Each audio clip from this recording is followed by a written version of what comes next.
Hi hello guys, இந்த வீடியோல இதை பற்றி பார்க்க போகிறோம் அப்படின்னு சொல்லி பார்த்தீங்கன்னா, குபேரன் படத்துடைய இன்றைய வசூல் எவ்வளோ நடந்திருக்கு, வேர்ல்டு வைடில் எந்த அளவுக்கு ரீச் ஆயிருக்கு அப்படின்ற விஷயத்தையும் படத்துக்கான சின்ன ரிவ்யூ தாங்க இந்த வீடியோவில் பார்க்க போகிறோம்.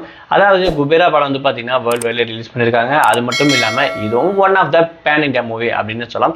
ஸோ அந்த வகையில் வந்து பார்த்தீங்கன்னா தமிழ்நாடை விட ஆந்திராவில் தான் கலெக்ஷன் கிட்டத்தட்ட ஒரே நாளில் 11 கோடிக்கு அதிகமாக வந்து பார்த்தீங்கன்னா வசூலாக இருக்குது அப்படின்னு சொல்கிறாங்க. தமிழ்நாட்டில் வந்து பார்த்தீங்கன்னா கிட்டத்தட்ட 6 கோடிக்கும் அதிகமாக வந்து பார்த்தீங்கன்னா வசூலாக இருக்குது அப்படின்னு சொல்கிறாங்க.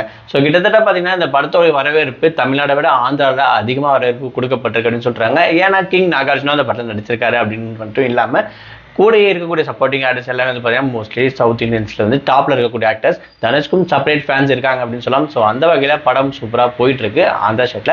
பட் தமிழ்நாட்டில் வந்து பார்த்தீங்கன்னா படத்துக்கான ரிவ்யூ கொஞ்சம் நார்மலாக போயிட்டு இருக்க மாதிரி சொல்லப்படுது. அது மட்டும் இல்லாமல் இங்கே விட அங்கே இருக்கக்கூடிய ரசிகர்ஸ்க்கு வந்து பார்த்தீங்கன்னா நிறைய ஃபேன்ஸ் வந்து அவங்களுக்கு பார்க்குறாங்கன்றதாலேயே இந்த படத்துடைய ஹைப் வந்து பார்த்தீங்கன்னா ஆந்திரா ஸ்டேட் வந்து பார்த்தீங்கன்னா ரொம்ப வேற லெவலில் போயிட்டு இருக்கு அப்படின்னு சொல்லலாம். அது மட்டும் இல்லாமல் இந்த படத்துக்குள்ள நடிச்சிருக்கக்கூடிய கேரக்டர் ஆர்டிஸ்ட்களை வந்து பார்த்தீங்கன்னா சம்பளம் ஆரம்பத்தில் பேசுறதுக்கும் படம் முடிஞ்சதுக்கப்புறம் பேசுறதுக்கும் ரொம்ப அதிகமாயிடுச்சு அப்படின்னு சொல்றாங்க. படத்தோடைய பட்ஜெட் ஸ்டார்டிங்ல 80 கோடியாக இருந்ததாகவும் அதுக்கப்புறம் படத்தோடைய லெவல் அது மட்டும் இல்லாமல் படத்தோடைய ப்ரொமோஷன் அப்படின்னு சொல்லிட்டு மொத்தமாக 120 கோடிக்கும் அதிகமாக ஆயிடுச்சு அப்படின்ற விஷயத்தையும் சொல்லியிருக்காங்க. படம் வந்து பார்த்தீங்கன்னா ஓரளவுக்கு கொஞ்சம் ஸ்லோவாக இருக்குன்னு ஒரு சில பக்கம் வந்து பார்த்தீங்கன்னா சொல்லப்பட்டு இருக்கு. அது மட்டும் இல்லாமல் இன்னொரு பக்கம் படம் சூப்பராக இருக்கு அப்படின்னு சொல்லிட்டு டிஎன்ஏவோட ஃபேன்ஸ் சொல்லிட்டு இருக்காங்க அப்படின்னு சொல்லலாம். ஸோ அந்த வகையில் படம் எப்படி இருக்கு நீங்க பார்த்துட்டீங்கன்ற விஷயத்தை மறக்காம கமெண்ட் பாக்ஸில் மென்ஷன் பண்ணுங்க.